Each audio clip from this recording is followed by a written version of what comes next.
Arunachala Shiva, Arunachala Shiva, Arunachala Shiva, Arunachala.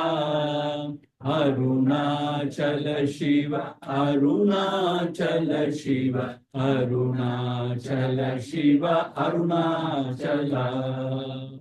Arunachalam Vari, Anbargarum Vari, Aksharamanamale Vari.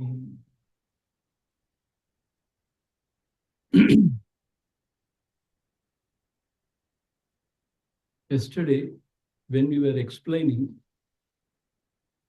about that undivided consciousness, whenever there is an experiencer, then there is experienced also. So that is a relative existence. When there is no experiencer, there is no experience. That is absolute existence. So in that context, we were explaining to you, even the God, the idea of God is only relative. It's not absolute. Now you may be wondering why I started this satsanga with Arunachal Stuti. I want to clarify one thing. Please do not misunderstand me. I am a great bhakta too. I am a great devotee too. See, when we believe or when we accept ourselves to be the body mind, when we see a world outside, and when we feel we are bound, there is this world, there is this jiva, then there is God. No doubt about that. Nobody can deny that. Even Bhagavan Sri Ramana Swaroopananda says you cannot deny that higher power. But when it comes to the real inquiry, when the experience is gone and there is no more experienced, there is no emotional sentimentalism or anything. There is nothing except the self. That is absolute. That's the highest. But when we are not even somewhere closer to it, when we deny everything without denying ourselves, then it leads to a very dangerous sort of a situation. You understand what I'm saying? So have the guts to deny yourself first. And then we can find out whether that is God or not. So therefore, Bhagavan says, yes, if you think you are bound, you are a jiva, and if you ask for help, the help comes. The same Paramatma can come in any form and help you, bless you. There is no doubt about that. But when everything is gone, the experience is gone, along with it, all the experience is gone, then absolutely there is nothing except that Brahman or that self. So this is the Advaita Siddhanta, and again propagated by all the great masters, including Bhagavan Sri Ramana. You understand? Because in Bhagavad Gita, Sri Krishna says, do not shake anybody's faith. When we have some faith, so we have no business to shake anybody's faith. But at the same time, we are here to talk about the truth. So we cannot compromise. And we cannot dilute. We cannot say adjust a little bit, to satisfy some people. So this is the dilemma of acharyas. You understand? So with this small clarification, we will start today's satsang. So yesterday, Bhagavan was telling us, all of us want to be happy always, to be blissful always. Nobody wants misery. Is that not so? And all of us love ourselves the most. Only that which gives happiness we love. Therefore, since we love ourselves the most, the self should be the source of all happiness. See how he has derived? You understand this logic? All of us want to be happy, blissful, joyful. There is no doubt about that.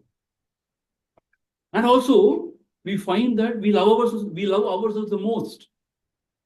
In spite of everything, we love ourselves the most. See, even a person wants to commit suicide because he wants to get rid of the sorrow only.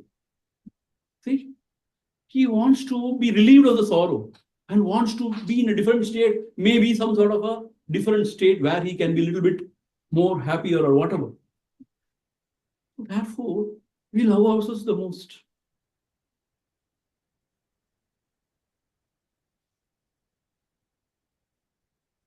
And we find in the world that what gives us happiness, we love.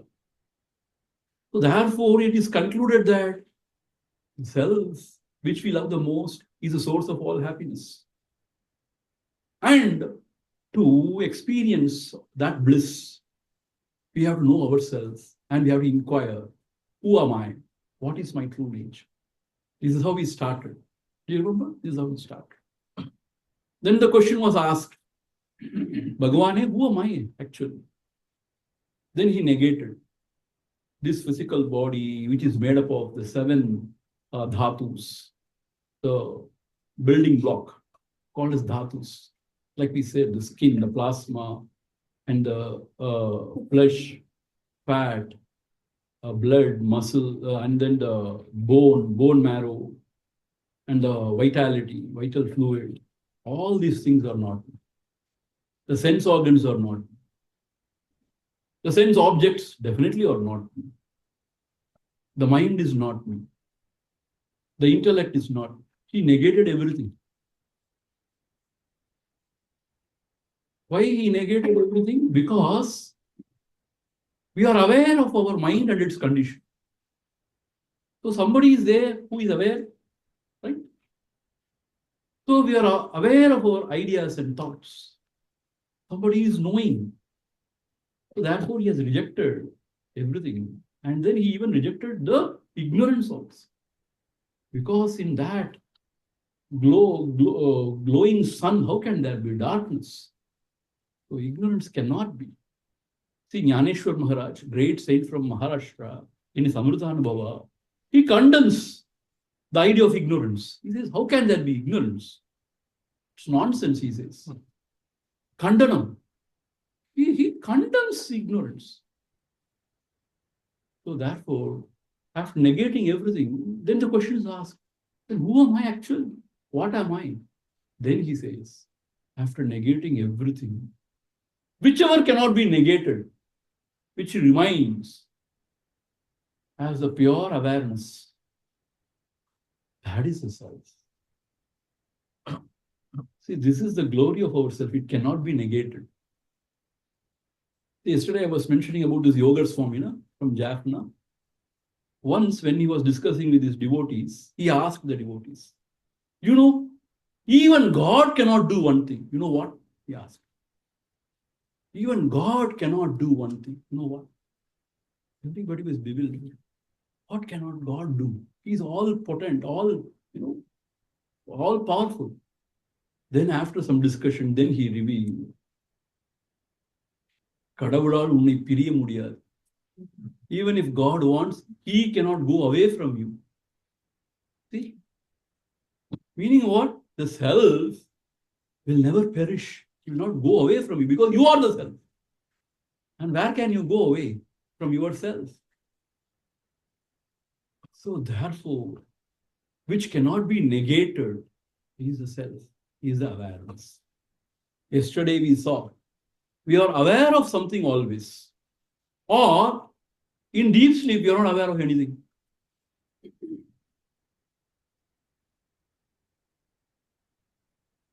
Suppose in the waking state, when we are aware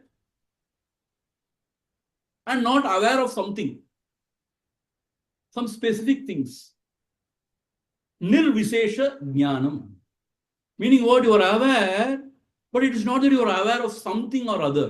You are just aware. This is all, nothing else. It is not a rocket science. When you are awake, what is meditation? You are aware. Things come and go. You are just aware. Let it come, let it go. Let it come, let it go. You are just aware. After some time, everything will subside. When you don't meddle with the thoughts, when you don't react with the thoughts, positively or negatively, through likes or dislikes, everything will subside. And there you are, the pure awareness. But you should not go to sleep. You should be aware. You should not go to sleep. Al periya shatru adu. Going to sleep is the biggest enemy for a sadhak. That is tamas.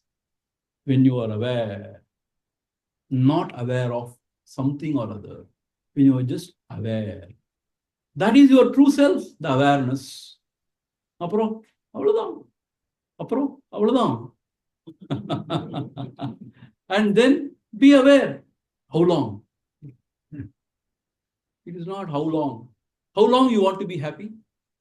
Only 1 hour, Swami. In the morning 1 hour and evening 1 hour, I want to be happy. Rest of the time it's okay if I'm miserable. No, we want to be happy always. So be aware. I tell you, see, that is effortless state. To think of something or to get entangled with something is dukkha, is sorrow actually. And not to get entangled and to just remain summa is actually effortless, blissful. See, we feel the other way around, Always to meddle with the thought and to interact with everything, we are comfortable. And not to be aware or not to be entangled or just to remain chumma, we feel very miserable. Especially Rajasic people. People who are full of Rajas means what? This activity in them. They feel, oh, I'm wasting my time. Instead, I can do something profitable. See? No. This is the most profitable thing in the world, in our life. Just to be aware. So that is your true self, awareness. This is what Bhagavan said. Now, the next question is asked. Can't we gain this self-realization even when we are aware of this world? See, looking into this world, experiencing this world, can't we be also self-realized? He said, no, you cannot. When you see the world, you are not gaining the abidance in the heart. When you are gaining the abidance in the heart, you don't see a world. It is mutually exclusive. Like, he gave a beautiful example also. If you see a snake in the rope, only the rope is there. There is no snake. But in the half darkness, you saw a snake because out of your delusion, you saw a snake. But as long as you see the snake, how can you realize that it's just a rope? But when you realize that it's a rope, you can never see the snake again. Is it not so? Once and for all, the idea of snake has gone. You are never scared. At the same time, you cannot have the vision of the innocent rope also, and then the fear of the snake also. Can you have? It's absurd. Is it not so? Either you can have the idea of the rope and be free, happy, or the vision of the snake and be scared. It is not possible to have both at the same time. Is it not so? So either you have the vision of that oneness, the undivided consciousness, where there is no experience or experienced, or you have the relative idea of experience or experienced. At the same time, you cannot have both. You cannot have the cake and eat it too. So therefore, by renouncing all the experienced along with the experiencer, only the divine is experienced or divine is gained. Yeah. I hope there's no more spiders. And it's just gone off. Oh, I see. Yeah, because it was. Those who are in the Zoom, please mute your. Somebody in the Zoom is not muting. And then it goes off. Anyway, small child. You have not muted me, na? No.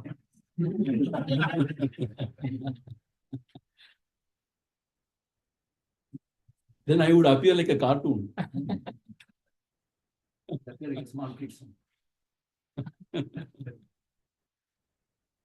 So now the idea is you have to remove all the experienced. Means the world. Is it possible? My God. You know what? Swami Vivekananda says, it is like trying to bury your own shadow.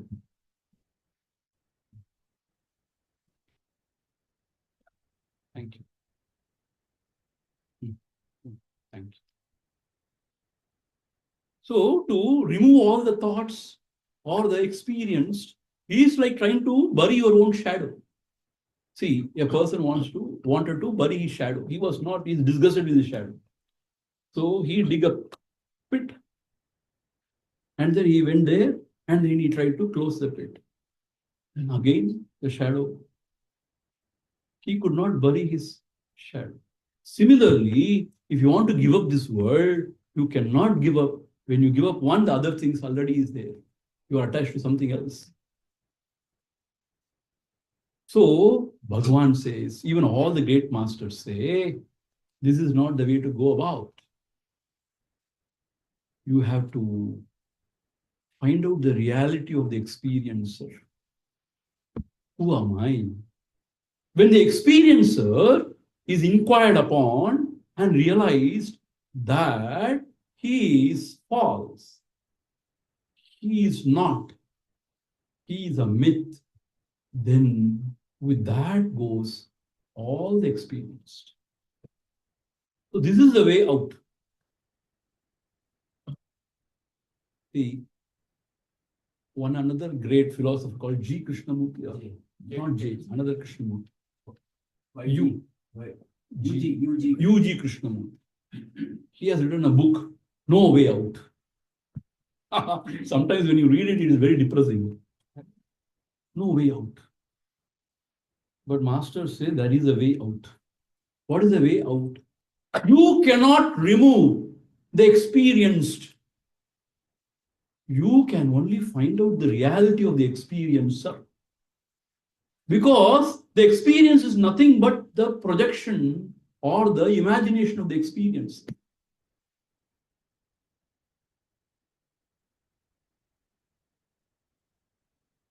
Unless you do not inquire about the reality of the experiencer and negate the experiencer, you cannot negate the world or the experienced. See, this is the secret. See, the scientists of the external, the world, what they think, they can find out the truth by looking out. In their equation, they have not brought in the experiencer. Only after Einstein coming into the picture, he brought in the experiencer also, the relativity. Depending upon the experiencer, the experience can change. But till that point, they have never brought in this experience into the equation. Now slowly they are bringing in the experiencer also. But our masters, they have found out, without knowing the reality of the experiencer, you can never know the reality of the experienced about the world. See, this is amazing. Now the inquiry is, who am I? Who is this experiencer? Who am I who is experiencing everything? Who am I who is sorrow-stricken? Who is confused? Who is having so many desires? Who is frustrated? Who am I? Only when you find who am I, then you will know what is this world. What is the reality of this world? What is the reality of my experiences? And is there God? If He is there, who is He? What is He doing? What is the relationship between me and the God? Everything is revealed only when you know yourself. Because the knot is in the heart. K-N-O-T, knot. The knot is not in the world outside. It is in the heart. Within. The knot is within. Without, unleashing that knot, or without removing that knot, you cannot know anything about the world, or anything about God, or anything about yourself. Nothing is revealed. This is the beauty.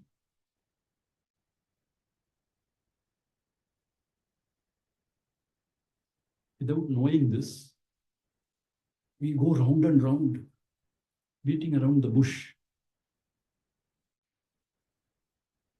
Urte Ganga Sagar Gamanam, Vrata Paripalana Matavadhanam, Jnana Vihina, what is that? This is Bhajagovindam. Yeah. He says you can go for Tirtha Yatra. You can observe a lot of vows. Atava dhanam, you can do charities, this, that, everything. But without knowing the self, knowing the truth, janma shatena, even though you are born again and again for 100 crores of janmas, there is no liberation. So, here is the knot. This has to be resolved first. Sorry, don't misunderstand me. Let the gods wait. Let the gods wait. Vivekananda says, let the gods made of wood and stones wait. But in a different context. He talks about seva, service. But here, before knowing anything about God, we cannot know anything about God. Do you know why? Because God is a sort of thing which is seen through the prism of Maya. Maya itself is anirvachani. You cannot say anything about Maya. So therefore, you cannot say anything about God, whether he is or he is not. See, this idea of God is very tricky. You cannot say anything about God. It's very tricky always. See, we think we know everything about God. No, we do not know anything about God. We only believe that there is higher power called God.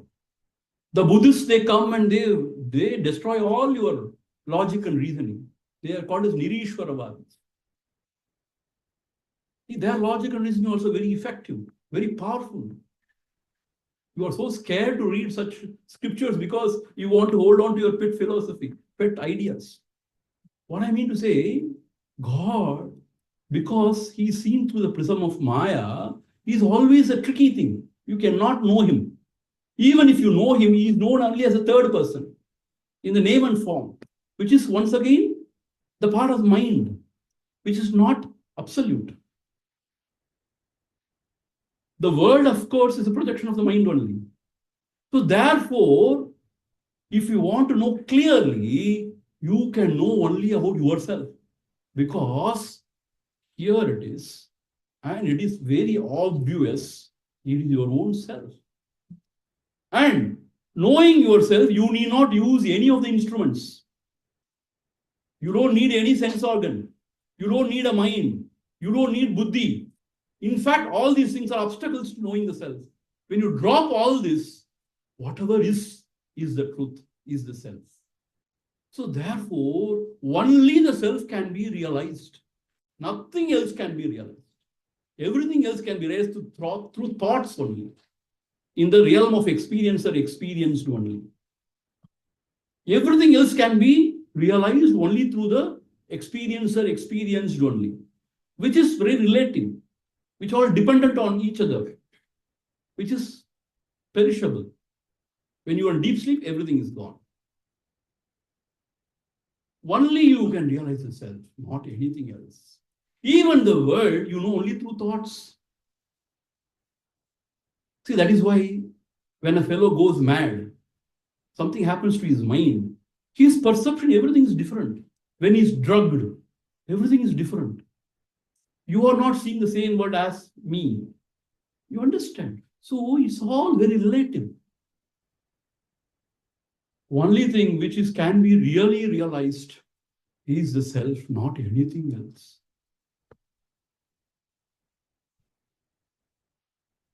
Only there the knot is resolved. And then from there you see everything is known. Everything is revealed. There is no doubt about anything. Without knowing the self, you know anything else. Everything is confused thing only. Because it's mind's confusion only. What you are seeing is mind's confusion only. See, I am very convinced. The only thing known to be known is the self. And the self cannot be known. 1 minute, wait. The only thing to be known is only the self. And the self cannot be known. Swamiji, then there is no way out? No, that is a way out. You need not know the self. You are the self. See, this is the beauty. See, this Arunachala Tattvam, it has come into being only to explain this. Even Brahma and Vishnu, the great trinities, the great lords cannot know the beginning or end of the truth. How can you and I? We can never know the truth. Because it's not an object to be known. It is a very subject. It is the self. So when all the objects are removed, whatever remains, the awareness, that is the self. So in that self, there is no confusion of anything. See, that is why sometimes I really appreciate J. Krishnamurti, Jita Krishnamurti. See, Arya Rama, so much of confusion in this world. And in the name of religion, in the name of philosophies, in the name of sadhana, oh Rama, Rama, Rama, Rama, how much of confusion and how much of, he says, conditioning. In fact, it is so simple as that. But you know what? To remove one conditioning, we are using so many other conditionings and we get the Ishava Shukul. That fellow goes into more darkness. The seeker, he goes into more darkness. So beautiful. See, initially when we studied, we could not understand. How can he go into more darkness? This is the real darkness. So therefore, one without knowing the experiencer, the knower, without knowing the reality of the knower, nothing is known. Everything is mind's confusion only. When this is very clear, then what you should do now, give the attention to this knower. If at all you want to know anything, you should give attention. That's all. In this world, if you want to know something, you have to give attention to it. Those great masters, when they wanted to know about the world, about the, this universe, they gave the attention. Through some whatever, telescope or whatever, they continuously gave attention. About this micro, organisms, then you have to give attention. If you want your child to come up beautifully, you should give attention. Not just gifts, not just some money or something. Attention you have to give. If you really love your spouse, your husband or your wife, you have to give attention. It's not just saying I love you, that's all. No, you have to give attention. Attention is love, actually. So if you want to know something, what you should do? You should give attention. So if you want to know yourself, what you should do? You should give attention to the self. Whatever you understand about yourself doesn't matter.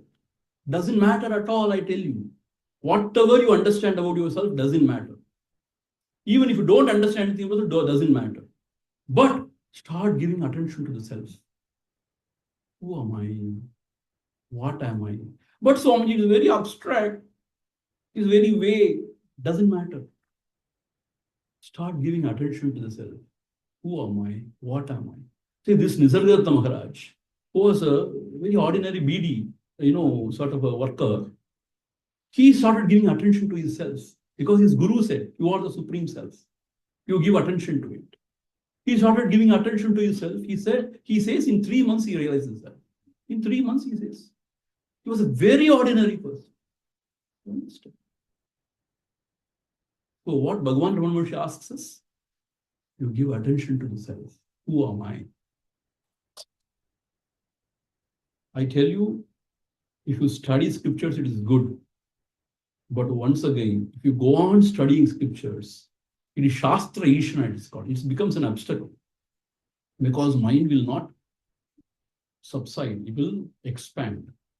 And you cannot know the self in the book. You can know the self only within yourself. So this becomes a sort of a obsession because you are caught up in the intellectual sheath. Vijnanamaya kosha, we are caught up.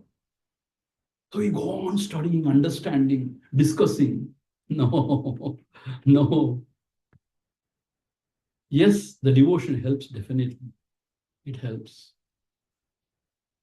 It purifies the heart. And then, yes, the mind is uplifted, definitely. But if you can really give attention to the self, then that is very auspicious.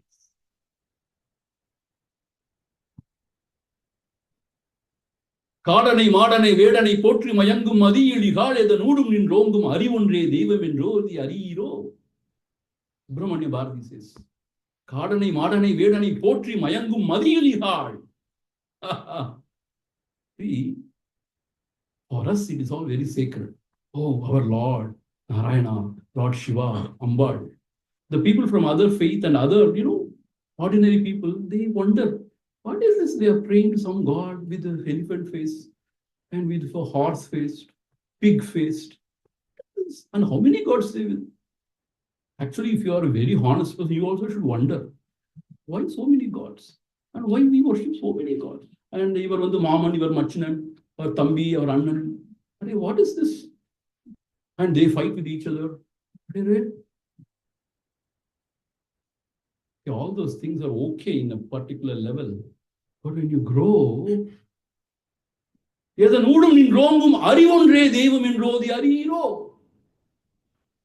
that consciousness which shines everything, that is God. That is the truth. Ariyatitara Sivara Dagavari Sagugayil Arivairami Paramattuman Arunachala Ramana. One devotee asked Bhagavan, who is Arunachala Ramana? Means he asked, who are you? Are you Subramanya, the Lord Subramanya Muruga? Are you Lord Shiva Arunachala? Are you Narayana? He said, Ariyatitara Sivara Dagavari Sagugayil Arivairami Paramattuman Arunachala Ramana. That consciousness, that knowledge which shines through the heart of all these devatas, including Lord Hari, that is Arunachala Ramana. That consciousness, that pure knowledge which shines in everybody's heart, even the devas, even the Lord of Lords, that consciousness is the truth, is real God. Without knowing that, you know anything else, okay, it may help, but it is not absolute.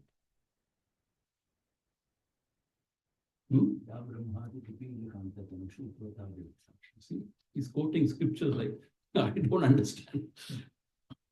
Manisha Pancham. Okay.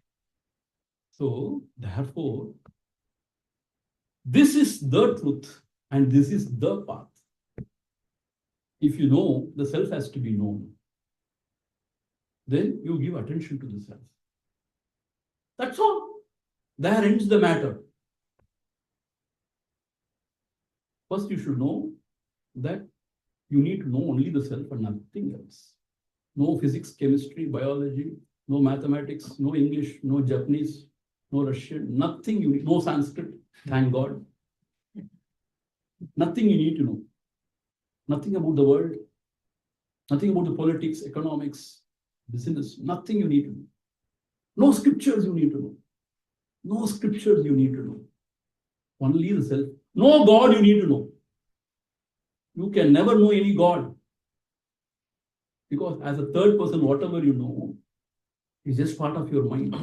Forget about everything. Only the self has to be known. Full stop. And what is the way out? Give attention to the self. Whenever, whatever you want to know, you give attention. That's all. There ends the matter. Whether you are a Christian, you are a Muslim, you are a Hindu, Sikh, you are American, Australian, Indian, whoever you are, the self is common to all, is universal. I am is common to all. And the way is give attention. That's it. That is why Bhagavan is the king in the spiritual, in the kingdom. He is the king because he says the self has to be known and the way is to give attention to it. Full stop. I tell you, it is liberating. I tell you, it is so much liberating. So much of confusion in this world. In the spiritual world, there's so much of confusion. And everybody says, my God is superior, and my path is superior. And I am also saying now, this path is superior. But the thing is, you know what? When you understand, the self has to be known. And the only way is to give attention.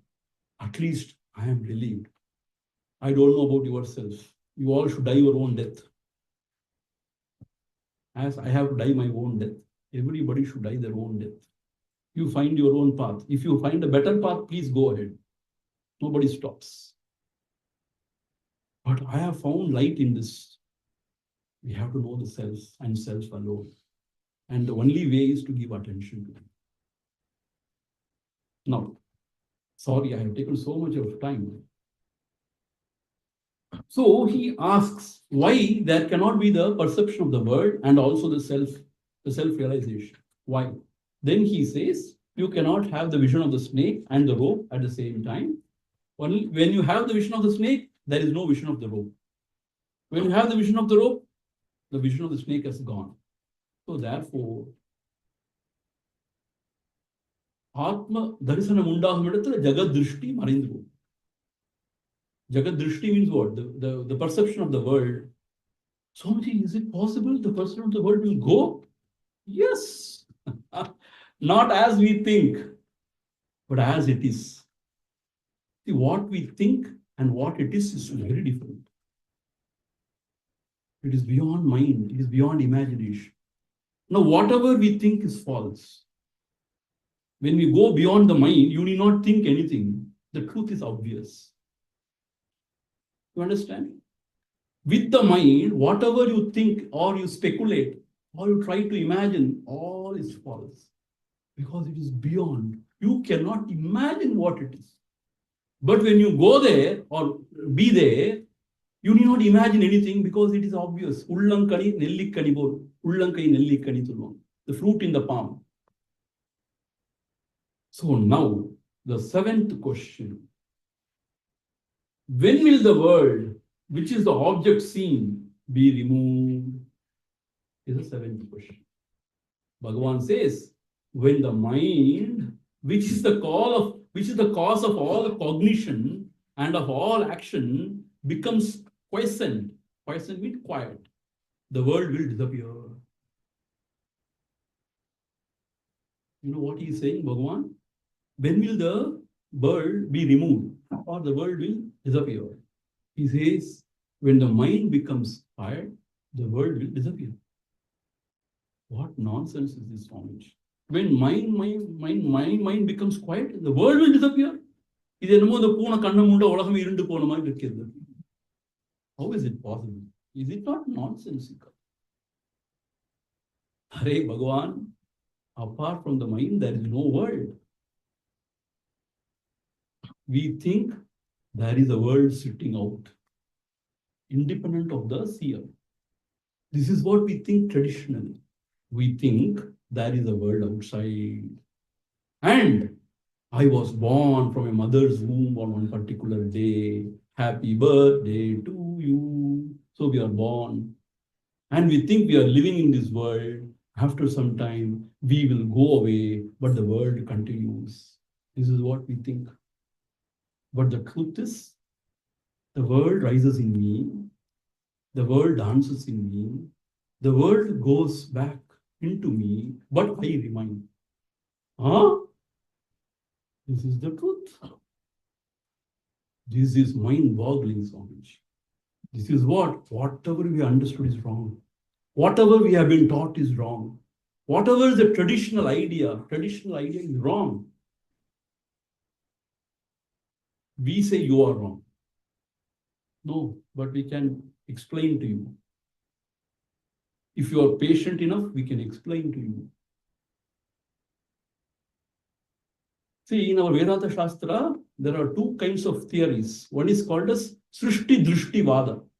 There is a world, and I am born, and I remain for some time, and I die away, and I go away. There is world. The world will continue. This is traditional thought. But this is wrong. The world rises in me, the consciousness, the pure knowledge, and the world dances in me. Mayeva sakalam jatam, mayi sarvam pratishtitam, mayi sarvam layam yati. So the world goes back into me and I remain. I means the self, the awareness remains. This is your truth. So here the question is, the mind creates the world. When the mind goes back to the source, the world disappears.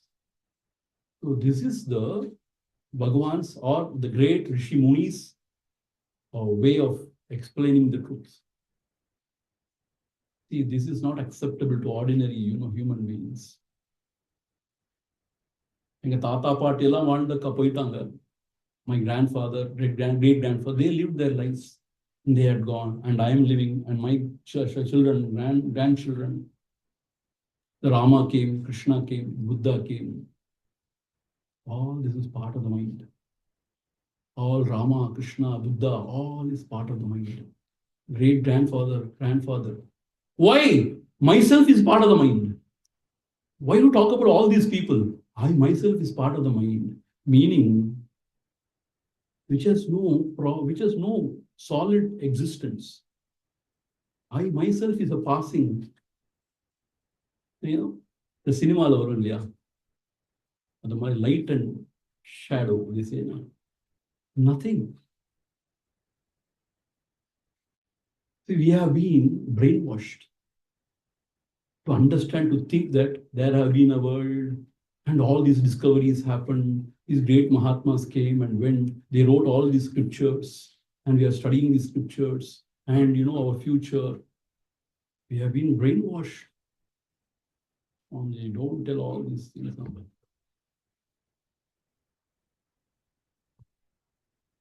See, what I'm now talking, the highest.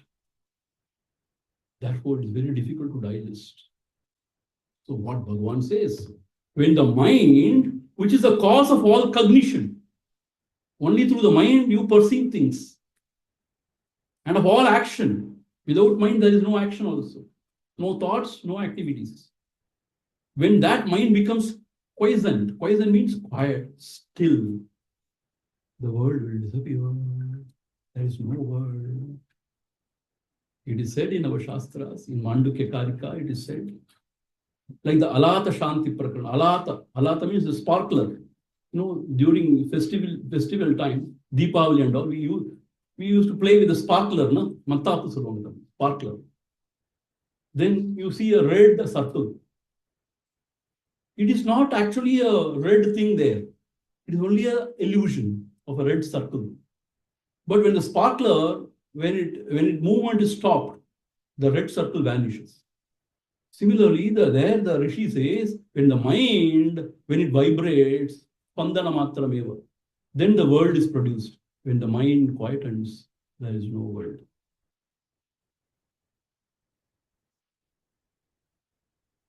See, the saddest, tragic part is, as acharyas, we have to speak about this. Because everywhere we go, I wonder why people are not throwing stones at us. We don't talk such philosophy. When the mind vibrates, there is world. When the mind quietens, there is no world. If you talk like this, will not people put us behind some lunatic asylum? Thank God, the great masters have spoken. So we can speak about it. Otherwise, people will throw us somewhere else. So this is what Bhagavan says. When the mind vibrates, when the mind is in a disturbed condition, there the experience is born. That is called as the world, the perception of the world. When the mind quietens, there is no experience or experienced. Then it is Brahman, the one self, or Shanti, Shanti, Shanti. There is nothing. When there is nothing, there is total peace.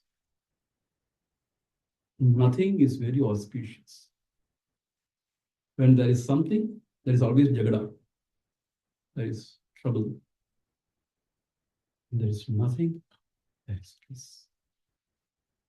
Then you need to say, there is nothing. There is no thing. It is not nothing. There is no thing. As an object, there is nothing. The subject is not the object. The subject, you cannot fathom what it is. Don't try to fathom. If you try to fathom, you are making it as an object of your understanding. So don't worry about the subject. That is why Buddha never spoke about the subject. He just left everybody there. He said nothing, and then he just kept quiet. If he had said there is something, he would have made that an object also. And said, oh, Brahman, Satyam Jnanam Anantam Brahma, mass of consciousness, Jyotisham api Dajjyotihi, light. You become a tube light. There is nothing like that. You need not worry about the self, because self is there always. Nitya Muktaha. You worry about only this self, which you are, and find out who you are. Then everything is resolved. Do not worry about the Satyam Jnanam Anantam Brahma. You cannot know it, you need not know it. And you are that, and nobody will take away, nobody can take away from you that. You need not worry about that. 100% I'm telling you. You need not worry about that. Only this fellow who is in between, coming and going and creating all this havoc, this fellow has to be inquired, and his source, his reality should be discovered. So now, know the self means it is not even the true self, this ego self. So find out the reality of this ego self. And the other name for this mind is called as ego self. That's what Bhagavan is saying. This I, the personality I, the ego self, who thinks I am the Acharya, I am the devotee of Bhagavan Ramana Maharshi, I am so and so, I am a guru. This fellow is false. So the reality of this person has to be found out. Now, from the 8th question only, the actual inquiry starts. What is the time? Till 8:30 only. He's looking at me. Would you also know question answer? He's asking. See, this is question answer only. What is the nature of the mind? 8th question. So Bhagavan says, what is called mind is a wondrous power residing in the self. In Tamil I will read out. I am very fond of Bhagavan's original because it has got a very penetrative மனம் என்பது ஆத்ம சொரூபத்தில் உள்ள ஒரு அதிசய சக்தி. ஒரு அதிசய சக்தி. அது சகல நினைவுகளையும் தோற்றுவிக்கின்றது. நினைவுகளையெல்லாம் நீக்கி பார்க்கின்ற போது தனியாய் மனம் என்றோ பொருள் இல்லை. What he says, what is called mind is a wondrous power residing in the self. So mind is nothing but a sort of a adishaya shakti, mysterious, wonderful power within the self only. The self means within oneself only. It causes all thoughts to rise. Some other thinker has said it is the image factory. How nice, no? Image factory. It means it creates a lot of images. Thoughts. It causes all thoughts to rise. What is mind? Because of it, there are so many thoughts. When you get up from the bed till you go back, so many thoughts. From where it is all coming? From the mind only. What is this mind? This mind is a wonderful or mysterious power of your own self. And then he says, apart from thoughts, there is no such thing as mind. So what is mind? It's just flow of thoughts. Gurudev says it's flow of thoughts. When the thoughts are flowing continuously, then there is something called as mind. He gives an example also. When the water is continuously flowing, we call it as a river. No water means it's not called as a river anymore.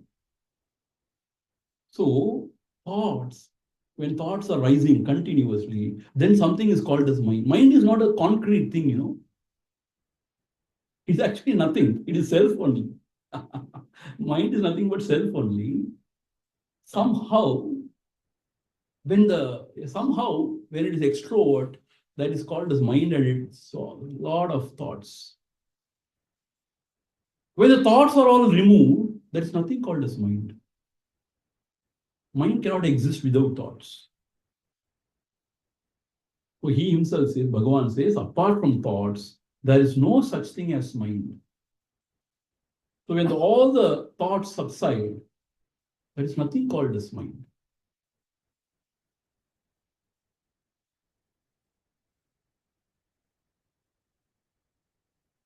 Manadin uruvai maravadu sava manamena ondrillai undi para marka nerarkumi dundi para.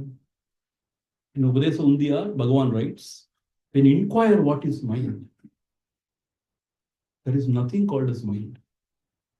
There is no mind. When you don't inquire what is mind, there is world, there is samsara, there is sukha dukkha. Everything is there.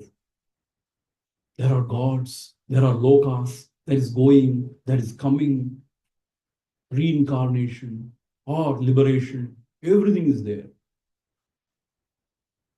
When you inquire what is his mind, there is no mind, there is no world, there are no lokas, there is no going and coming, there is no jiva, there is nothing.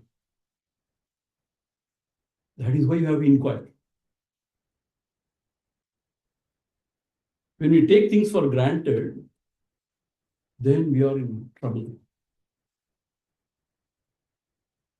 So, therefore, thought is the nature of mind. What is mind? Nothing but flow of thoughts. So many thoughts arising is called as mind. And then, do you follow cricket? They say googling.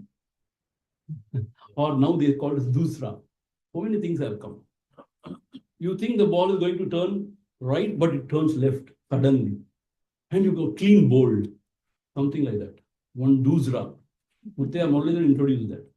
Now Bhagavan is bowling a dusra. You are clean bowled, unaware. He says, please follow carefully.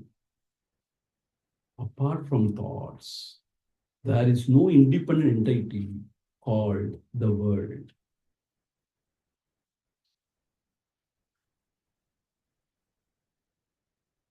This one point is very hard to digest. If you accept it, நீங்கெல்லாம் பும்பு மாடு மாதிரி தலையாட்டிட்டே இருக்குன்னு அர்த்தம். அர்த்தமே இல்லை. You should rebel. You should not only rebel, you should hold the guru by dadi, but I don't have a dadi. At least by my collar and say, Swamiji, what are you talking? This is nonsense. We are walking out. All this philosophy is nonsense. You should rebel and you should protest. Then you are a seeker. If you don't protest, sadhu mari, neenga sonna sariya dhaan Swamiji. Then you are not a seeker. This one thought has troubled me so much in my life. And to understand this, you require maybe 10-15 years. And you require so much of your mental energy. What Bhagavan says, apart from thoughts, there is no independent entity called the world. Meaning, nobody has seen the world without thoughts. Only through thoughts the world is perceived. But Swamiji, without world, can there be any thought about the world? See, nobody has seen the world without thoughts. If you say, but Swamiji, there should be a world to see, it's only an inference of the mind. Once again, it is not the scientific inquiry. See, scientific inquiry means what? You should base your observation or your data only through your own experience. That is scientific inquiry. Precise. In the deep sleep, Bhagavan is going to explain, and we will come there. In the state of waking and dream, in deep sleep, there are no thoughts and there is no world. In the states of waking and dream, there are thoughts and there is a world also. What he says, in the deep sleep, when we go into deep sleep, there are no thoughts and you don't experience any world.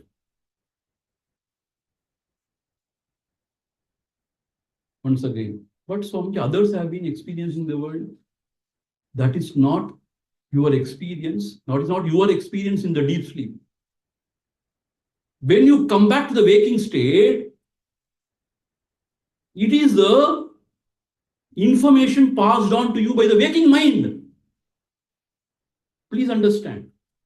While I was sleeping, the world was functioning around me. This is not your experience.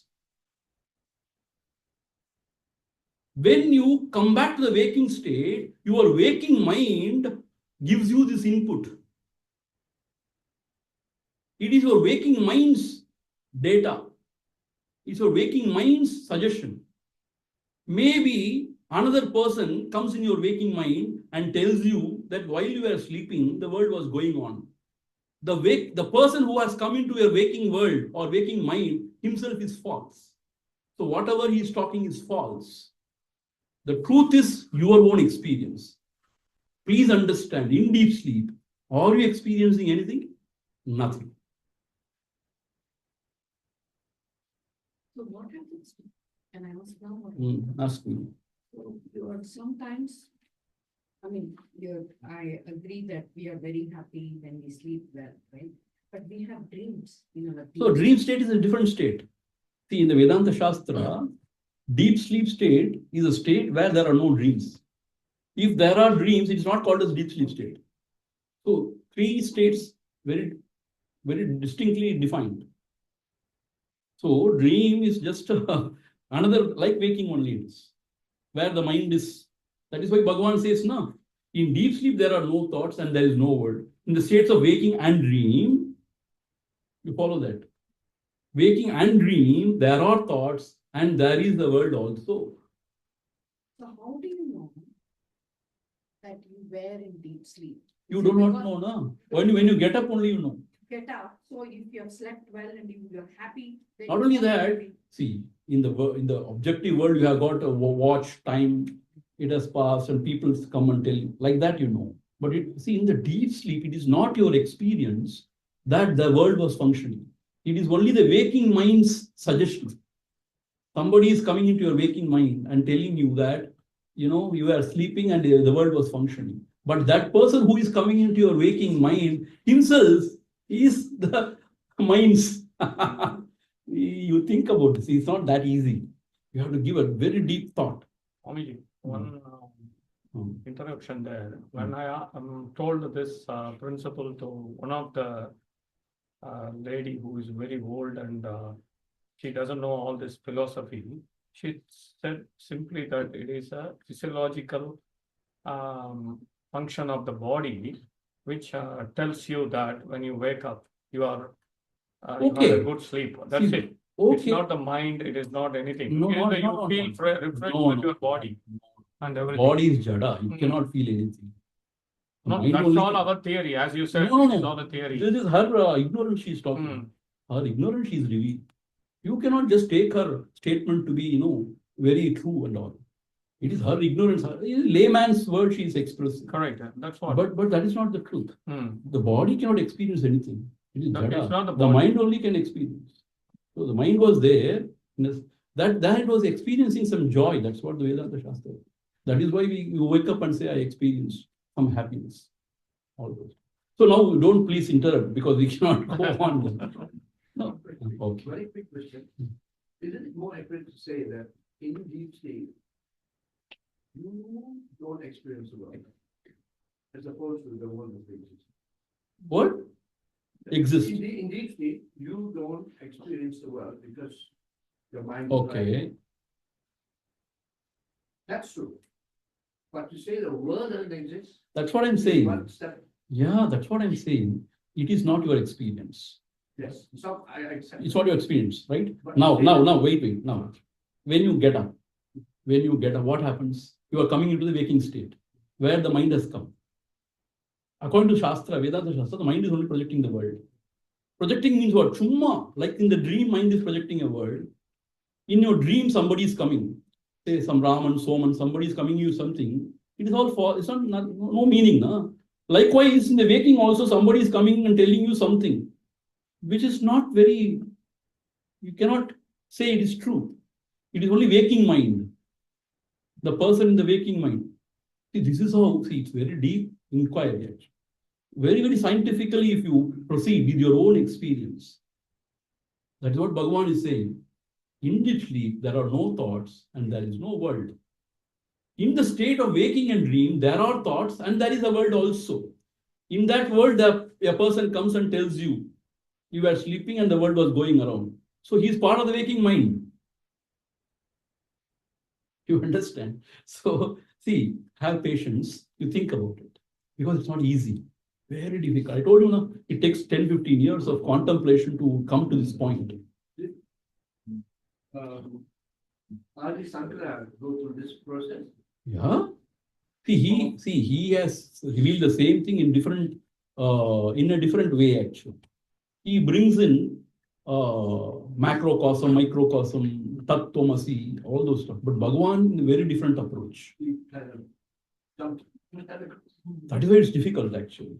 Very difficult to accept. So we will see now.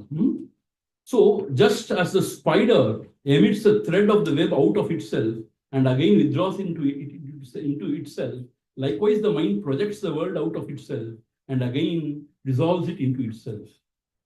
When the mind comes out of the self, the world appears. Therefore, when the world appears to be real, the self does not appear. And when the self appears, shines, the world does not appear.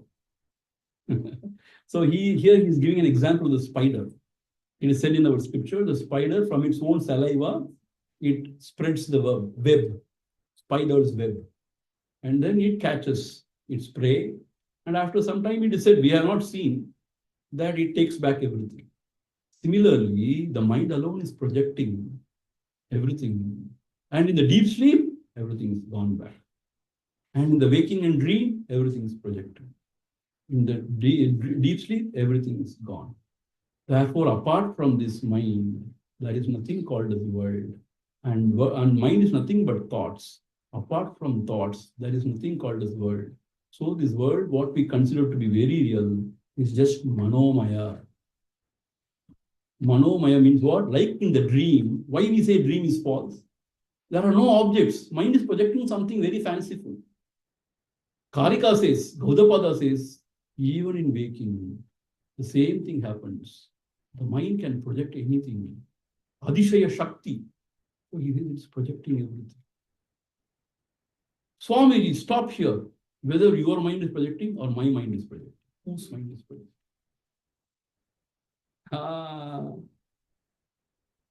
According to the inquiry, in my deep sleep, there is nothing.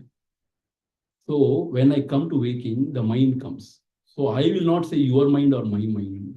Even the idea of you, me, he, she, it, etc. is projected by the mind. There is only one mind. There is no mind. There is only one mind. Actually, there is no mind. So the self is, there is no doubt about that. The self is.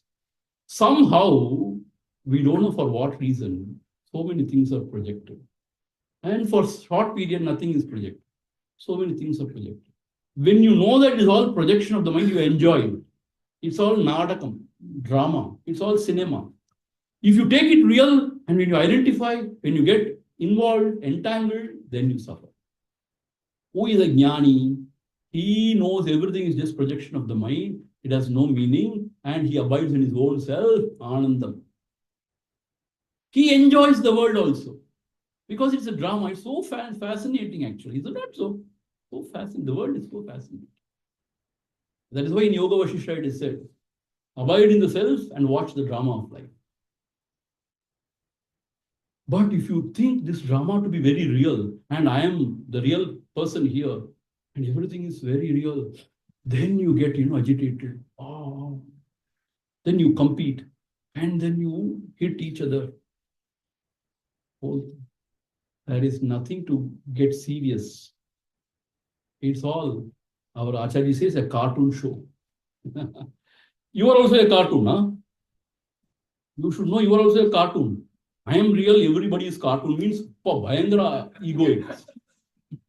That is very dangerous. I am one of the cartoon. In this cartoon show, I am one of the cartoon. There is nothing to take serious. You live like that and go. I tell you, very light you become. At the end of the day, is there any meaning to your life after 60, 70 years, after 80, 90 years? Is there any meaning to our lives? Nobody is worried. Nobody cares. Even now, nobody cares. Nobody cares. We also, see, when you go and see the album, photo album, we only are very interested where we are. Nobody is interested. So therefore, nothing to take serious here. But we are not taught anything. I don't understand even now why we studied this, this calculus, this differentiation, integral. I don't know why we study all. Trigonometry. அதுக்கு பதில் இதெல்லாம் கொஞ்சம் சொல்லி கொடுத்தா கூட ரொம்ப பிரயோஜனமா இருக்கு. I don't know why we studied all. Except few scientists somewhere would have used this. We have wasted so much of life to get that marks 200 out of 200. How much time they have wasted, my God. கொஞ்சம் சொல்லி கொடுத்தா, this is only a drama, don't take it seriously. எவ்வளோ heartburns you would have avoided. And we teach only shlokas. Kada, kada, kada, kada, kada, kada. Okay, shloka is good, teach. But teach this also a little bit. And you know why? You know what? I have been in Sri Lanka for a few years. In Sri Lanka, Hinduism is a subject. Or they say Saivam. Hinduism is a subject. And they teach in such a way that fellows after 8th, 9th, they run away from religion. They don't come into religion at all. They are very, very, very rigid. I feel, my God, in India, they are not teaching this good. At least they are open-minded. There, you have to memorize this, memorize that, this Devaram, this Tiruvannamalai, and this, Saiva Vina Vidai. Vina Vidai. And you are put into such a torture, that fellow will not want to think about religion. Am I right or wrong? They run away like anything. That is another extreme. And we are all very secular. We don't teach anything. Only Jack and Jill went up the hill and broke the pail of water. And Jack fell down and broke his crown. Jill came crumbling at. என்னத்துக்கு படிக்கிறோம்னு தெரியாது.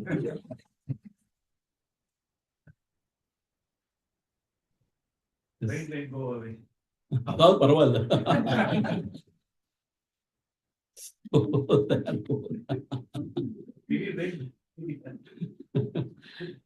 So therefore, here, like the spider, weaving its own web and then taking it back, the mind projects the world. And the mind takes it back. So, that is self. For some reason, we don't know why, how. Actually, nobody knows. If somebody says, I know, they are all cheating us. Nobody knows. See, some people can say Maya. Something you have to say, na? So you say Maya. Say some power, something you say. But the reality is we don't know. Somehow we feel we are bound. Somehow we feel there is a world. Somehow we feel there is so much of, trouble in this world. But when you inquire, you feel there is nothing. And there was never ever a world. It is not that the world appeared and then disappeared. There was never ever a world. See, when you are walking, in the dark street, and there was a post, or post kambam, electrical post, let us say. Suddenly you see a ghost in it. Ah, ghost. Then one of your friend comes and tells, hey, it's not a ghost, see, it's a post. Oh, it's only a post, my God. So the ghost never came out of the post, please understand. And now, after knowing the truth, the ghost went back into the post. The ghost never ever came out of the post. There is no question of ghost going back into the post. Where was the ghost? The ghost was in your mind. That's all. So the world was never ever born. The ego was never ever born. Now it has not gone back. No. So therefore you will realize that there was never ever a world. Why I was suffering, I don't know. There was never ever a jiva. Yes, sort of a jivan or the soul. There was never ever a God. Thank God. People ask me, please tell me, are you a theist or atheist? I myself don't know really. And I tell God, oh God, why are you making me to speak this language? I'm hurting so many people. See, some people host me and they think I'm a very good person. And then when I talk like this, they get very distinct. Host he's like a ghost. ரொம்ப சாதுன்னு நினைச்சு பயங்கரமான ஆளா இருப்பேன். அடுத்த முறை I myself don't know really. Because it is like that. It is all mind now. But when you come to Bhagavan, it is very clear. He says the mind only projects everything. Mind projects everything except God. God is there, but other things mind project. No. Why I am saying, actually, God is only our idea. Actually, God means what is God? Nobody knows. God himself doesn't know. Because that is Brahman only. Everything else is some sort of ignorance one. So when you say something else other than Brahman, some God, there is always a question. That is very disturbing. Because there is a problem there. Whenever you talk about God, there is a problem. See, I'm talking about philosophically. Not about, see, in the Vyavaharic world, there is God, there is everything. There is Nama Japa, there is Sankirtan. Everything is good. And everything helps. And everything leads you to the ultimate. There is no doubt about that. But philosophically thinking, there is always a problem about God, at least for me. I have a problem with God. So here Bhagavan says, like the spider, he spreads the web and then he takes it back. When the mind comes out of the self, the world appears. See? There is something called the mind. As if it comes out of the self, means our own true self. He says that is the world. The world appears. Therefore, when the world appears to be real, your bracket liver portrait, the self does not appear. Because when you see only the world, you get lost, you get caught, or you get lost in that scenes. Then you forget or you do not recognize the self. See, the example is when you're watching a movie, everything is projected in the screen, white screen. Is that not so? But when you are very involved in the movie, there is a chase, car chase. The hero is chasing, and that the heroine is kidnapped. And you all know that somehow MGR will go and save that heroine. Never ever she can go away anyway. But still, your heart pumps. What's happening? What's happening? Hey, don't worry, the director knows. When you're so involved in the picture, with the movies, with the scenes, you forget about the screen. The poor screen is there. Sadhu Aukandra. Without the screen, nothing else can be projected. Right? But if you watch the screen alone, you cannot see any scene. But if you go to a cinema theater, pay 200, 300 rupees and go on watching the screen, you are an idiot. Is that not so? You have gone there to watch the movie. You have to enjoy the movie, but should take it seriously. Because the screen alone is Satyam. The movie is just a projection. It has no meaning. Enjoy it because it has no meaning. Why you get serious about it? This is what our masters say. The truth is only the screen on which everything else is projected. The scenes are chumma. It has no meaning. Nobody is kidnapped. And this hero, in his real life, he cannot even lift a bucket. He has got spine problem. And there he hits the 10, 20, gundas. Sorry,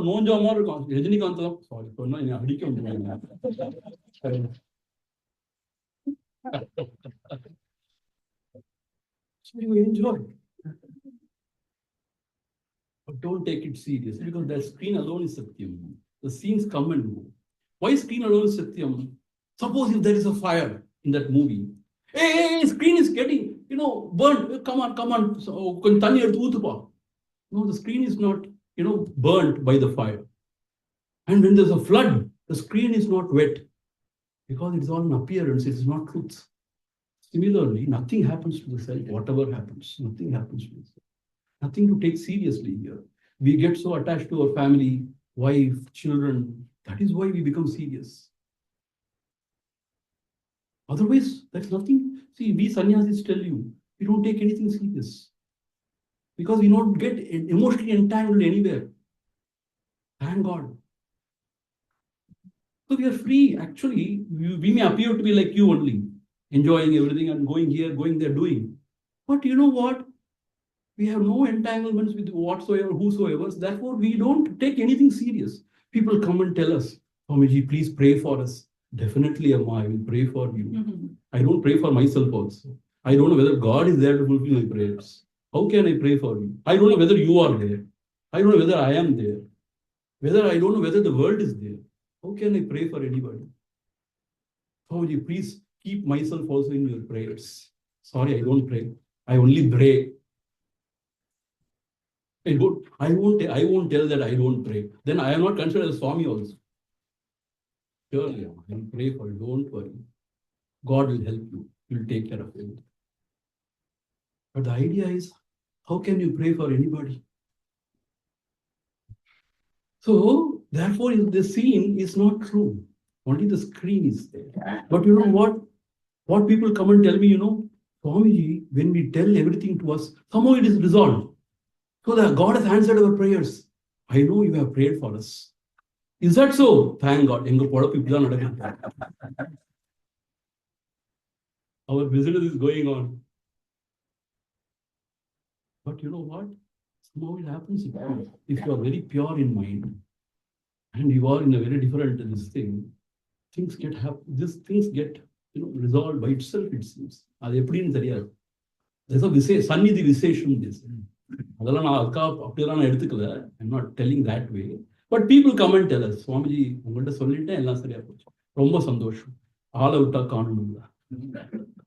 leave me alone. So therefore, when the world appears to be the scenes are not true, only the screen is true. So when you know this, you can enjoy the movie. When you don't know that, you get struck. See, where we get struck? When something is happening in Ukraine, we are not bothered. When people are dying in Ukraine, we are not bothered. When the whole community is destroyed in Gaza, we don't care. You are powerful. Only 15 people died. I thought 150 should have died. See how arrogant or how heartless we are. But when something happens in the neighborhood, then we get scared. A burglary happened there. Oh, we should do something. Why? Tomorrow it will come to me. I am important, not anything else. And when it comes to my own son or daughter,